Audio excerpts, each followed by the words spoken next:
Now we are going to answer the study MCQs of this tax remedies. Nahin natin yung number 1. This is about the invalidity of an assessment dahil sa defective na LOA. Nabasahin natin yung question at saka yung scenario. Revenue Officer Santos was issued a letter of authority, which is LOA, by the regional director to examine the books of accounts of Tech Solutions Incorporated for the taxable year 2020. During the audit, R.O. Santos noticed a significant non-fraudulent discrepancy in the VAT declaration for the taxable year 2021. Ang kanyang ino-audit according sa ibinigay na LOA ay para lang sa 2020. Pero mayroon siya nakikita sa 2021. Wanting to be efficient, R.O. Santos expanded his audit to cover 2021. So hindi na yun cover sa kanya sa authority na ibinibigay kay Santos, pero gumawa pa rin siya ng tax investigation or audit sa 2021.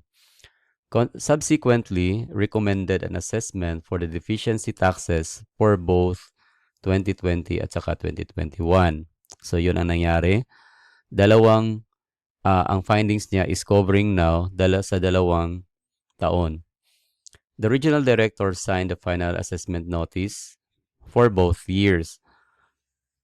Now, Tech Solutions Incorporated accepts the 2020 findings pero contests the 2021 assessment. So ngayon, paano magiging ground? So is the assessment 2021 valid? So ito yung questionable ngayon kung tama ba yung contest or magiging supported ba by law yung contest na ginawa ni Tech Solutions with regard to 2021 assessment. Ngayon, tandaan natin na ang LOA ay specific authority given para lang sa RO or Revenue Officer para to examine yung taxpayer's books. Ngayon, it must be covered only 1 year. Now remember, mayroon tayong 1-year rule. Ibig sabihin, kung ano lang yung nakalagay sa LOA, 1 year lang talaga dapat yan, ay dapat yun lang din yung pwedeng i-audit. So ngayon, ang nangyari, 2 years yung in-audit niya. Now, if an RO audits a year not covered by the valid LOA, ang resulting na assessment ay void. Kumbaga, hindi yun acceptable. Kasi yun ay wala sa kanyang authority. At kung if yung LOA naman ay yung coverage na nilagay doon sa LOA ay 2 taon, ay hindi po yun pwedeng magiging valid. It will make the LOA invalid. So, ito yun ay galing dito doon sa kaso na desisyon, kaso ni Medicard versus the Commissioner of Internal Revenue. Sabi doon, the resulting assessment is void for violation of the taxpayer's due process. Now, ang signature ni RD naman, doon sa fund, di ba, nag-sign si original director dito, si RD. Sinainan niya yung resulta ng assessment doon sa final assessment notice para sa 2 taon. Ay hindi po yun magiging resulta na para ma-cure yung defect doon sa LOA. Kasi unang-una, yung LOA kailangan 1 year lang talaga.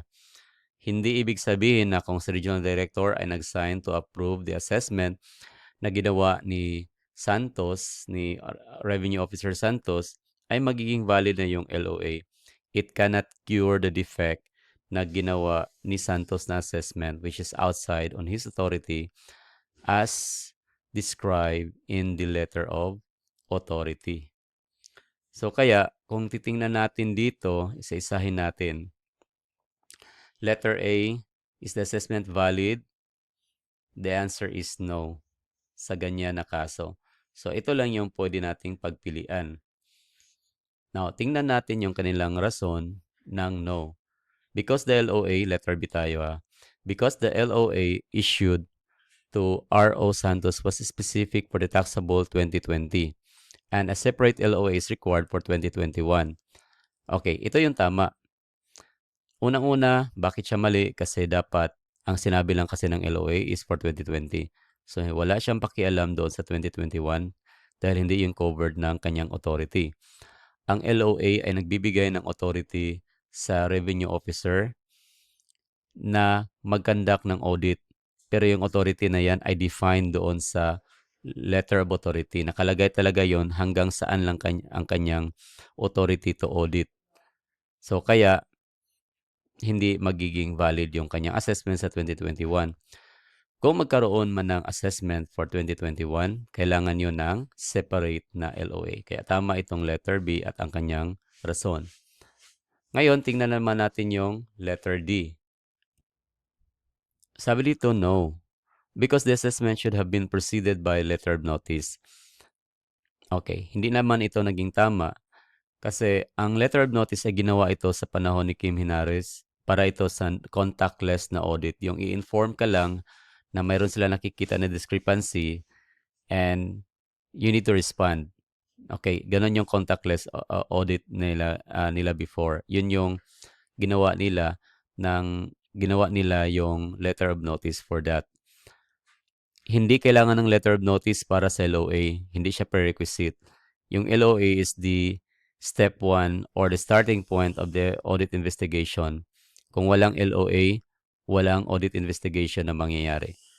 Hindi, again, kailangan ang letter of notice para magkaroon ng audit investigation kasi hindi yan nabibigay ng authority para sa isang revenue officer na mag-conduct ng audit. So the answer is letter B. Now we have a twist question here. What if?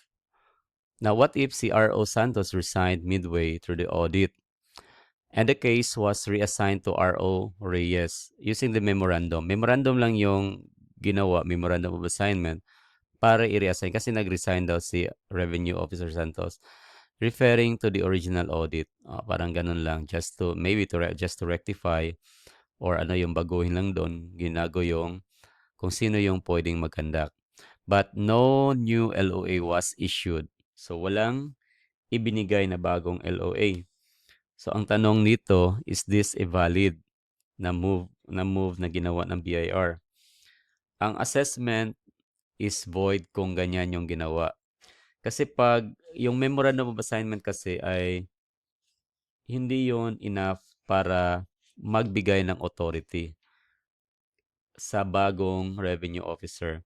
Kung magpapalit man ng bagong revenue officer, kailangan yon ng bagong LOA para ilagay yung kanyang pangalan doon. Again, hindi enough yung memorandum of assignment at hindi yon magiging valid yung assignment or yung yung LOA, hindi magiging valid yung assessment kung walang ginagawang bago na LOA para sa bagong RO. Tandaan natin, kung sino lang yung nakalagay na RO doon sa LOA, siya lang din yung may authorization para mag-conduct ng audit. Again, kung iba man yung magiging RO for a particular audit investigation, kailangan magbigay ng bagong LOA yung region.